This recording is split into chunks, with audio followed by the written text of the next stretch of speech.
बोर्डाची परीक्षा आजपासून सुरू होते। 8,10,348 मुलं आणि 6,94,352 मुली आणि 37 ट्रान्सजेंडर या परीक्षेला बसलेले आहेत। कॉपीमुक्त अभियान राबवण्यात येते आणि ज्या केंद्रांवर कॉपीचा प्रकार आढळेल त्या केंद्रांची आता पुढील वर्षी मान्यता रद्द करण्याचा निर्णय महाराष्ट्र राज्य शिक्षण बोर्डाने घेतलाय। परीक्षा काळात गैरप्रकार रोखण्यासाठी राज्यभर 271 भरारी पथकं तैनात करण्यात आली आहेत। संवेदनशील परीक्षा केंद्रांवर ड्रोन कॅमेऱ्याद्वारे निगराणी ठेवण्यात येणार आहे।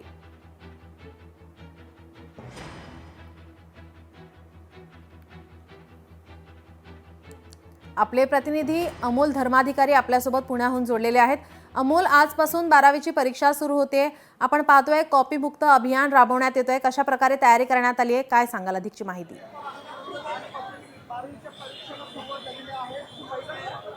आपण ही थेट दृश्य पाहतोय 12वीच्या मुलांचं आज खरं तर परीक्षेला ते सामोरे जातात त्याआधी शिक्षकांकडून अशा पद्धतीने गुलाब पुष्प देऊन या विद्यार्थ्यांचं स्वागत केलं जाते। पुण्यातील गरवारे कॉलेजमध्ये सध्या आपण आहोत आणि इथं 10 वाजल्यापासूनच हे सर्व विद्यार्थी होते ते परीक्षा केंद्रावर आलेले होते आणि आता त्यांना आतमध्ये सोडलं जाते आणि या विद्यार्थ्यांचं स्वागत आहे ते आता शिक्षक आणि इथले जे प्राध्यापक आहेत यांच्याकडून केलं जाते। संपूर्ण ही परीक्षा भयमुक्त व्हावी, विद्यार्थ्यांनी न घाबरता या परीक्षेला सामोरं जावं असं आवाहन आहे ते सुद्धा बोर्डाकडून करण्यात आलेलं आहे आणि त्यानंतर विद्यार्थ्यांमध्ये एक उत्साह निर्माण व्हावा यासाठी अशा पद्धतीने गुलाब पुष्प देऊन विद्यार्थ्यांचं स्वागत आज केलं जाते। आज पहिला पेपर खरं तर 12वीच्या विद्यार्थ्यांचा आहे आणि जवळपास आपण पाहतोय की राज्यभरामध्ये 3,000हून अधिक परीक्षा केंद्र आहेत ज्यामध्ये जवळ 15 लाखाहून अधिक विद्यार्थी-विद्यार्थिनी आहेत ते आजपासून परीक्षेला सामोरं जाणार आहेत आणि आता आपण पाहतोय विद्यार्थ्यांमध्ये एक उत्साह आहे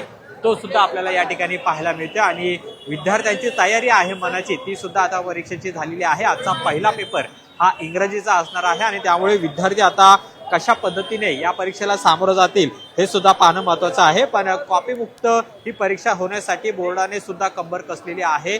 ज्या परीक्षा केंद्रावर कॉपीचे प्रकार आढळतील त्या परीक्षा केंद्राची मान्यताच कायमस्वरूपी रद्द करण्याची भूमिका आहे ती सुद्धा बोर्डाकडून घेण्यात आलेली आहे आणि अनेक ठिकाणी भरारी पथकं असणार आहेत ती सुद्धा तैनात करण्यात आलेली आहेत। संवेदनशील जी परीक्षा केंद्र असतील तिथं सुद्धा कॉपी होऊ नये यासाठी ही भरारी पथकं तैनात असणार आहेत आणि त्यामुळे परीक्षा काळामध्ये या सर्व गैरप्रकारांना आळा बसावा या दृष्टीने 271 भरारी पथकं खरं तर तैनात असणार आहेत आणि त्यामुळे आता लक्ष सगळ्यांचं या परीक्षेकडे आहे। विद्यार्थी सुद्धा उत्सुक आहेत। अनेक जण सध्या आपला बैठक क्रमांक कुठं आहे हे सुद्धा पाहतायत आणि एक उत्साहाचं वातावरण आहे। जी अमोल, तिथले आपण पाहतोय विद्यार्थ्यांशी आपण बोलूया। विद्यार्थ्यांमध्ये काय उत्साह सांगा, पाहतोय। अभ्यास झालाय तुझा, कसं वाटतंय? आज पहिलाच पेपर आहे। छान वाटतंय, थँक्यू। तर अनेक विद्यार्थी-विद्यार्थिनी सुद्धा आहेत जे या परीक्षेला आहेत।